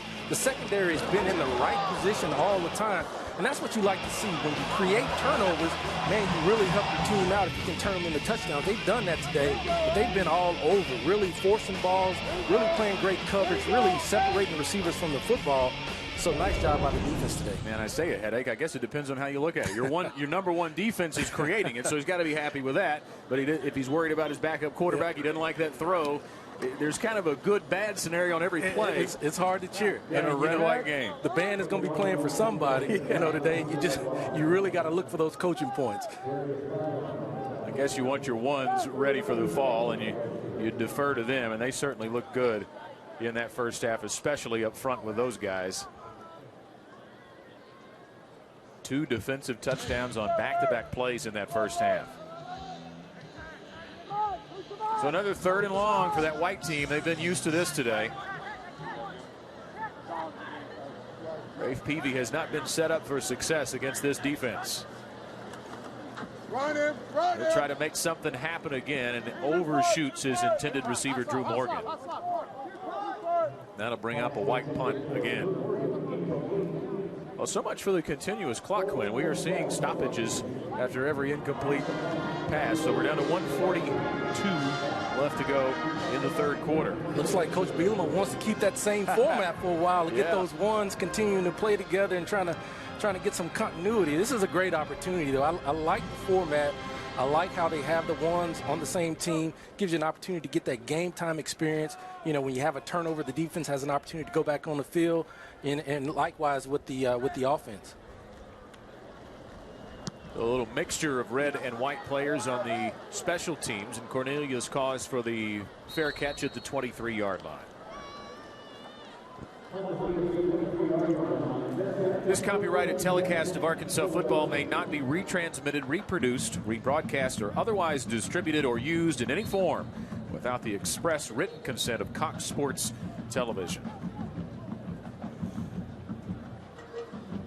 Our thanks to them for having us in the broadcast booth today. First chance for Quinn and I. We're together every Saturday in the fall, but we're usually on the radio for 3 hours talking about what might happen. It's nice to be up here and watch it as it unfolds. Absolutely. This has been extremely fun, being able to talk about it and bring it to the fans. And, you know, it's a great day out here, great day with Razor Fest. A lot of things going on the Hill this week. And, you know, I got a chance to see some of the former players come back. And, you know, so it's just a great experience in what they're doing today with things on the Hill. And you were signing autographs a little bit before the game today. Yeah, I was signing autographs and spending a little time. I was sitting right between Ryan Mallett and Zach Hawker, two legends. And, you know, all the kids and ladies wanted to take pictures with those guys.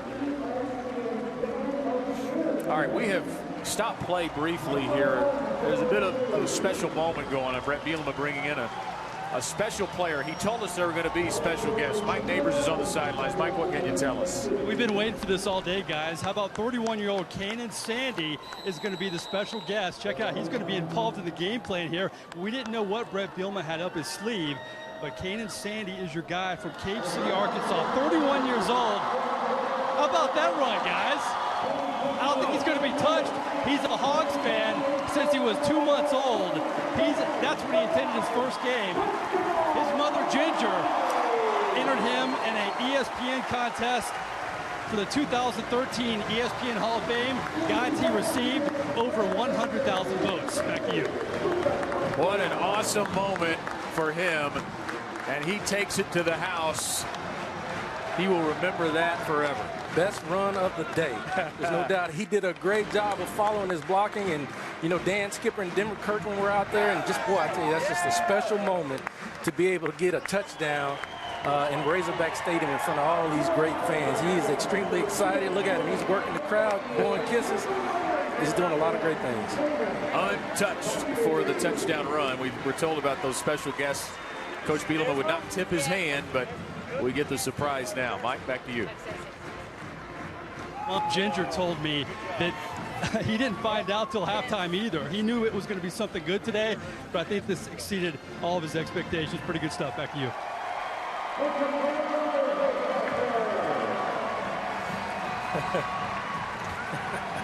He's not ready to leave the field yet. I think he's ready for another carry, Quinn. That is awesome. He's flexing his guns. I love how he's flexing his guns. He's got the John Gruden face. He's showing the John Gruden look. Oh, that's awesome. He's working the crowd. Number one, come on.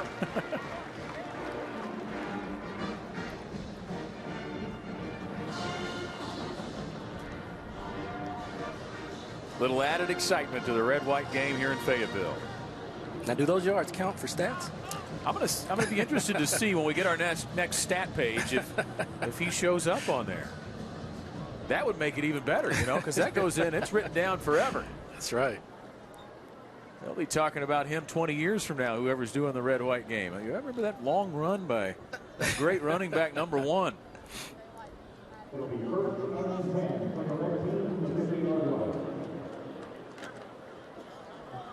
All right, so back to work now. The red team takes over at the 50-yard line. It's Collins in the backfield with Brandon Allen. Allen throws it complete to Jared Cornelius, and he gets to the first down sticks. Had an eye for that. Rolled out of bounds at the 40-yard line by T.Q. Coleman, and it's a first down for the Red. Now that's a great ball by Brandon. That was on time. He in rhythm. He did a great job of really getting that ball out there. And the one thing that you like in those situations, when you fire that ball out into the flat, you got to give your receiver an opportunity to run and turn upfield and be able to make yardage. That's what he's doing. The yak yards are really critical in this offense. Collins again, the tailback. Kendrick Payne split wide to the left, and it's a draw play to Collins. Ooh, and he is hit hard right at the line of scrimmage by T.K. Coleman. Coleman's had a big scrimmage. He's done a nice job, and he stopped Alex Collins in his tracks right there. Well, they say he's a guy that's going to be able to contribute this year. There's no doubt about it. He's a guy that's moved from safety and played the linebacker position. He's a guy that you just really kind of got to get on the field, and he doesn't mind running in there. Every defense has got to have one of those crazy guys, you know, like Tony Bull and those kind of guys that'll just run in there and make something happen. He's the kind of guy that can do that. You got to be able to blitz and get to that quarterback, and he's a guy who can really get there. This will likely be the final play of the third period. And Brandon Allen's going to throw. After the pump fake, he's looking back right now. He's going to run it. He'll be blown dead after maybe a yard. Dante Carr had him in his sights, and that's the end of the third quarter. So still 12 minutes left to go in the red-white scrimmage.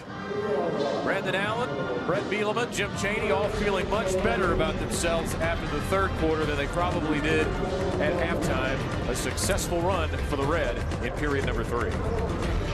As expected, although it didn't start off that way in the first half. Tonight at 11:10 Central, watch CST Tonight live from the Louisiana Cat Studio. Co-hosts Victor Howell and Paul Crane break down the games of the week with highlights and analysis. And don't miss features from our reporters that you can't get anywhere else. CST Tonight, only on Cox Sports Television, your leader in Gulf South sports. Red team with the ball on a third down and long play here to start the fourth quarter. Good protection for Brandon Allen. Scrambling now, and he'll run for positive yardage, but not near what he needed to get the first down. So it'll be interesting to see now what Coach Bielema does on a fourth down play. Certainly in a game, in a real game situation, it would be a spot where you'd really think about going for it. Yeah, absolutely. And you want to give your team a lot of opportunities to really try to make some plays happen. You know, we talked about the passing game, and the passing game has been pretty good when Brandon's under center. Where it's been a little bit spotty is when we've gone to shotgun and really tried to open it up a little bit. So I'm sure that's something that Coach Chaney's really going to try to work on. But you're right, this is a great opportunity to see, when we talk about this kicking battle, who has the opportunity to do something in front of fans. Well, we're going to bring John Henson out to try a 52-yarder. Zach Hawker you'd be pretty confident with. Let's see about Henson. And he had plenty of distance, but it was wide left. Wow, he had a lot of leg in that one, that's for sure.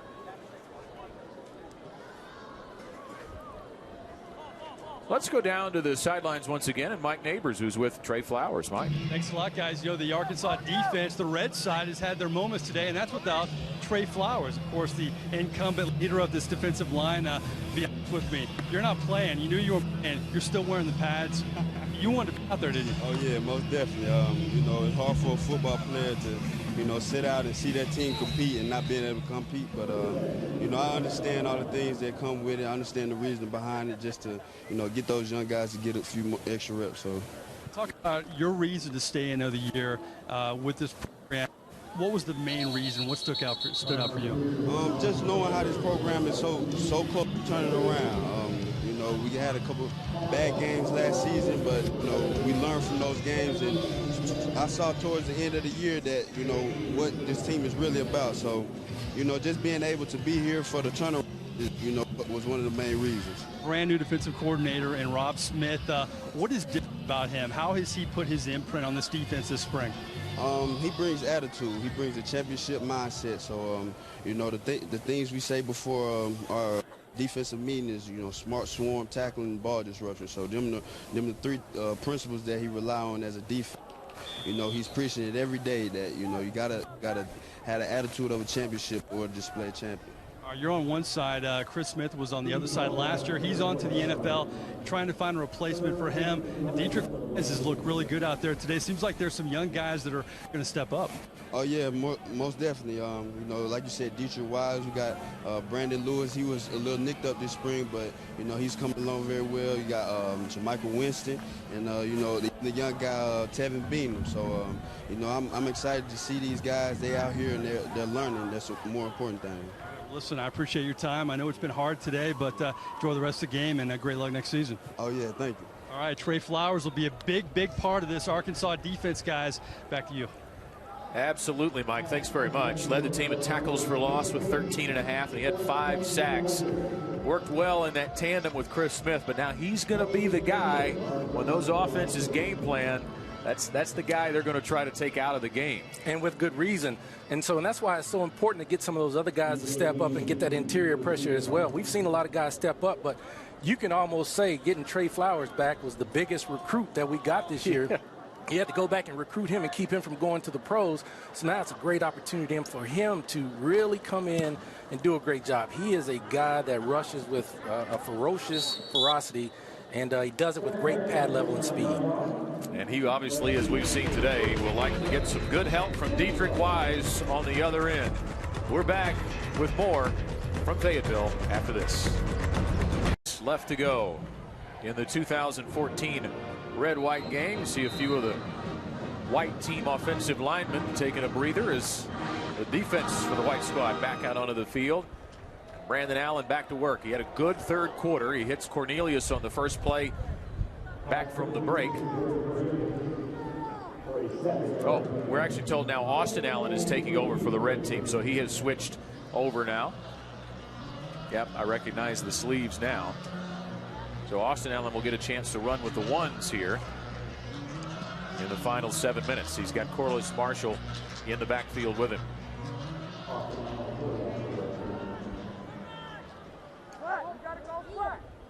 Second down and 4. To the ground with Korliss Marshall. Marshall has the first down, and that's going to be about it. He's rolled down by DeAndre Coley.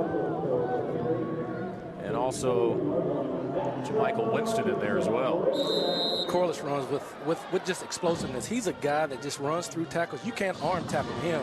If you're going to come to the party really trying to tackle him, you better bring a sack lunch to get him down.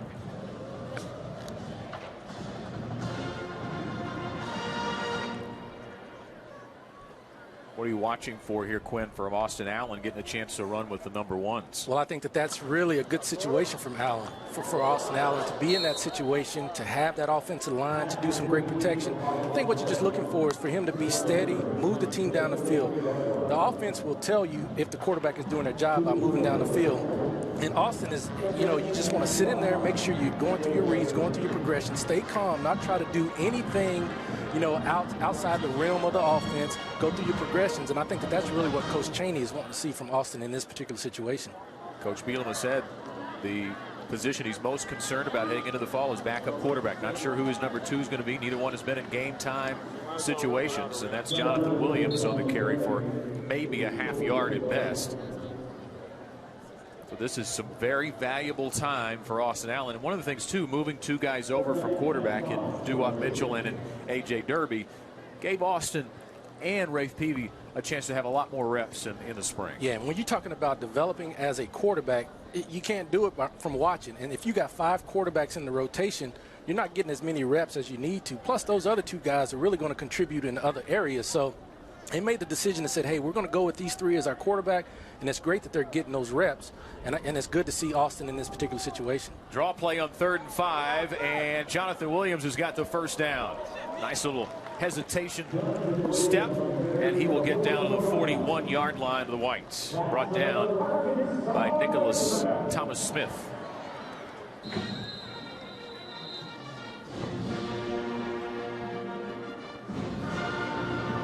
You get one guy afterwards. I didn't know. Certainly, Jonathan Williams has looked in mid-season form today for sure. Well, Jonathan has done a great job today. He's a physical guy. He's running with great vision and purpose and does a nice job really running between the tackles. Here's Collins, who's hit and keeps those legs churning. He does that better than anybody, and he gets down inside the 35-yard line. That's about an 8-yard gain. Well, and that's the thing with this offense is you've got to deal with 3 physical running backs, and they're going to continue to come at you. If you take a play off on defense, these guys got an opportunity to really hurt you. So that's why you want to stay in front of the sticks, be able to move the football, running the football, be able to rotate fresh backs in there. It just really gives you an opportunity to be successful and get to the goal of 200 yards rushing and 200 yards passing. Razorbacks over 208 on average last year. This time Allen's going to throw, and he lofts one up to the end zone. Nicely thrown, and connects for the touchdown to Cody Hollister. 33-yard bomb from Austin Allen to Cody Hollister. That was a well-thrown ball. A well-thrown ball and a great move by Cody Hollister. You know, Austin did a great job with the shoulder fake, but Cody Hollister did a great job with the double move. He gave him the old okey doke. He stopped, he started, got behind the defensive back. Austin threw a great ball back there, giving his receiver a great opportunity. And you can see the hands that they've talked about all spring. Cody being one of those guys that has a great opportunity to really help us out this year. That was Kevin Richardson in coverage, a redshirt freshman. And the extra point is booted through, making it a 61-22 count for the red over the whites. Well, you talk about Austin Allen getting some valuable time in this game, even though it's short-lived as the clock now rolls closer to 2.5 minutes. But he may have to step in. You don't want Brandon Allen to be hurt. And they've talked a lot about this spring, getting Brandon bigger and stronger and being able to take that physical punishment in the SEC. And when you look at that 2014 schedule, he's going to take some punishment. There are some really good teams on that schedule. Well, there are some big dogs on that schedule, and probably one of the toughest schedules in America. When you talk about starting off with Auburn, you got to go to the Plains and really get it going against Gus Malzahn and his squad. But you know that SEC schedule is always going to be extremely tough. And then you add Georgia onto the schedule, and that really doesn't help out anything. So everybody that we're playing against are really up and coming. And you got a few teams on that schedule that are going to be looking to replace some quarterbacks. But at the end of the day, I tell you, that schedule is extremely tough, and you've really got to come in with a mindset of being physical. And that's what this staff is really talking about offensively and defensively, being more and more physical and really trying to compete each and every week. Boy, and that really puts it back on the defensive line for me, too. If you've got some new quarterbacks, especially the ones we're going to see early in the season, you really got to harass them, don't you? Because even good quarterbacks are bad when they're under pressure. Well, and that's the thing about it. I feel very good about the defensive line and what they're doing. You know, Coach Segrist is doing a great job of really getting those guys playing. You like the coverage aspect of it, of what's going on. The defense is really going to have to help us out this year. I mean, you know, last year they were put in some situations. They gave up 30 points a game, so they really want to improve on that. And so I think that we're in a situation right now where the defense has got to be able to create havoc. And when they get a quarterback that is pretty new, fairly new, they really got to cause problems and concerns for that guy. Inside of a minute to go in the red-white game. I don't know what Brett Bielema told them at halftime, but it worked. They've looked much sharper here in the second half than the first. Damon Mitchell working out of the tailback spot, and he is going to be hit in the backfield. Didn't get anything going there. So Mitchell, coming into spring camp, was a quarterback, moved to wide receiver. Now he had an opportunity there to run it out of the tailback spot. He's a versatile guy. There's no doubt. When you come in as a quarterback, you start playing receiver, then you play running back. You've got an opportunity to be on the field. Keep in mind, he's a wild card. You can always come up and devise some play where he can throw the football out of any situation. So anytime he's on the field, you got to know where he's lined up at and really pay homage to him. All right, they may get one snap off. Under 5 seconds left in the game. They're going to have to hurry. Well, they've got it stopped on 7, actually, up on the game clock. Our scoreboard clock there on our graphic was a little bit ahead of the game clock, and now it goes to 0.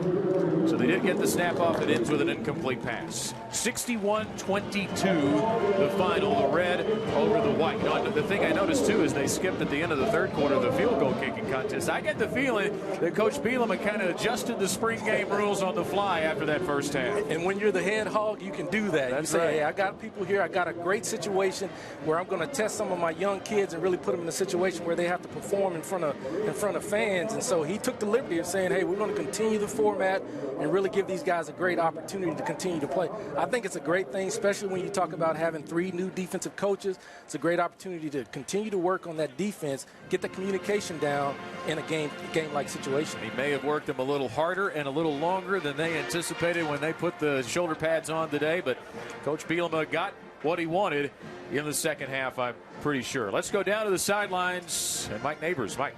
Big day for the Red offense, guys. You have quarterback Brandon Allen and running back Korliss Marshall. Korliss, we'll get to you in just 1 second. Let's talk about this game. Kind of a slow start, but you heated up. Yeah, first half really wasn't what we wanted.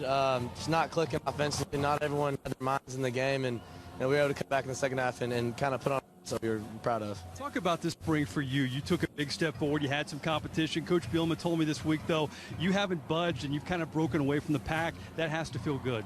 Yeah, it's the competition always brings out the best in everyone. So I think the competition we have at quarterback is bringing the best in me and the best in everyone else to practice. So that's only going to make our team better, and we did a good job of that. All right, nice game. Thank you. Quarterback Brandon Allen. Here's the running back du jour. I mean, you guys have Collins, you have Jonathan Williams, here's Korliss Marshall. No doubt you seem to have the best backfield in the SEC. Yeah, man. I'm really just known for the guy that, gives us the spark, hypes everybody up over a good play. I'm just playing my role. I'm learning from the 2 running backs that are ahead of me. And, it doesn't matter to me that I only get a couple touches from here to there. I'm just learning, still in the learning process. Hopefully we can continue to move forward. Coach Bielema has lit up when asked about your runs this spring. I know as a power runner, that's something you take a lot of pride in. Yes, sir. I actually do take a lot of pride in it. And, I've been switching up my game. I've been more of the tossish, sweepish kind of guy.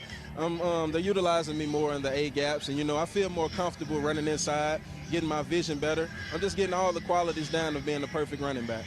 Korliss, how good can this offense be if the young receivers step up, Brandon Allen takes a step forward, and you already have this running game intact? Man, this offense could be unstoppable. Yeah, we got a couple bumps and bruises here to there, but I'm sure those will get fixed. And, as we go through this summer program and fall camp, I honestly think we're going to be a great team this year. All right, listen, great game today, great spring. Appreciate you taking the time. Yes, sir, anytime. All right, part of the 3-headed monster in this Hogs backfield, Korliss Marshall, Alex Collins, Jonathan Williams. Take your pick, guys. Back up to you. I wouldn't want to if I was an opposing defense. There's no question about that. Mike Neighbors, great job on the sidelines today for us in the red-white game. We will take a break and come back and wrap things up in Fayetteville in just a moment.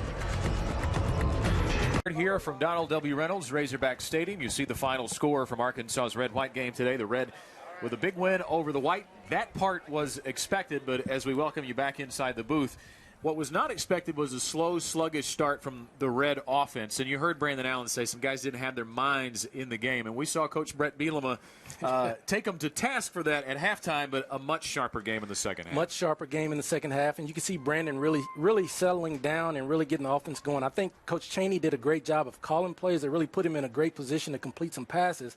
And when you talk about being a quarterback, you want to be able to have confidence. So once you got completions of passes and then you got that running game working the way it needs to, boy, you got a great opportunity to have success. One of the things you want to see from the red, since it was a ones against the world format, was some eye-popping stats. And for me, the eye-popping stats were Korliss Marshall, 95 yards on just 5 carries, including a couple of touchdown scores. And then on the other side of the ball for the red front, 8 sacks for the red defensive front. Those were the standouts for me. Well, you love to be able to see the 3-headed monster really come to life from a running back standpoint. Korliss Marshall is a home run hitter, and those 2 backs, Jonathan Williams and Alex Collins, those are guys who really have done it in the SEC level, averaging 5.3 yards a carry in a tough SEC season.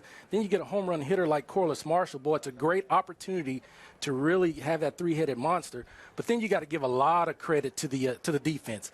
The coaching staff has done a great job with the defensive front. The secondary did a good job in coverage, and they made plays when they had opportunities. So give the defense a lot of credit, a lot of good things to really go back from a coaching standpoint. Yeah, a lot of things to work on as they go into fall camp as well into August. But your thoughts as a generalized look at this spring game with no more looks, no more practices until August. You got to chew on this for a few months. Yeah. How do you feel about the team? Well, I feel good. Again, the defensive front really showed up today, so I feel really good about the defense and what they're doing. They seem to have that communication down, and that's really making a difference in what's going on and how they're playing out there.